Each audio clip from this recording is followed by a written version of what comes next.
Hello guys, இதுதான் Japanese hair style. இந்த Japanese hair ஸ்டைலை நம்மளும் போட்டாச்சுங்க. மிடில் கிளாஸ் லைஃப்பில் பிறந்த எல்லாருமே இந்த ஒரு மூமெண்ட்டை கண்டிப்பாக ஃபீல் பண்ணியிருப்போம். என்ன அப்படின்னு பார்த்தீங்கன்னா, சின்ன வயசில் இருக்கும்போது எங்கள் அப்பா தடி தூக்குற வேலைக்கு தான் போயிட்டு இருந்தாரு. தடி தூக்கி தூக்கி அவரோட ஒரு தோல் நல்லாவே தீஞ்சு போயிடுச்சு. அப்பா வேலைக்கு போயிட்டு வர்றதுக்கே நைட்டு 12 மணி ஆகிடும். அந்த 12 மணி வரை அப்பா எப்போ வருவார் அப்படின்னு சொல்லிக்கிட்டே தூங்காமல் இருந்துக்கிட்டு அப்படியே பாதி தூக்கத்திலேயே தூங்கிட்டு இருந்த பாதி தூக்கத்திலே நம்ம அப்பா வந்திருப்பாங்க. இந்த உடனே அவர் வாங்கிட்டு வந்த ஸ்நாக்ஸ் எல்லாத்தையுமே நம்ம பாதி தூக்கத்திலேயே எழுப்பி நம்ம அப்பா நமக்கு தந்திருப்பாரு. இதுதான் நம்ம லைஃப்லேயே மறக்க முடியாத ஒரு மூமெண்ட்டாக இருக்கும்ல. நேற்றுக்கு எங்கள் அப்பா லோடுக்கு போயிட்டு வரும்போது கொல்லாம்பழத்தை பார்த்துருக்காரு. பார்த்த உடனே அந்த கொல்லாம்பழத்தை சும்மா விட்டுருவாரா என்ன?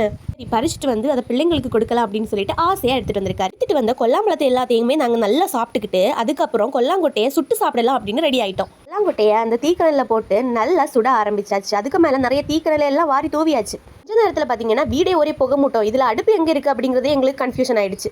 வெளியே அடுப்பு எங்கே இருக்குது அப்படின்னு கண்டுபிடிச்சிட்டு அந்த கொல்லாங்கொட்டையை நாங்கள் எடுத்து சாப்பிட்டு பார்த்தவங்க ரொம்ப பிரமாதமாக இருந்துச்சு. இதை மாதிரி சாப்பிட்ட அனுபவம் இருக்கா அப்படிங்கிறத மறக்காமல் ஒரு கமெண்டில் மட்டும் சொல்லிட்டு போங்களேன்.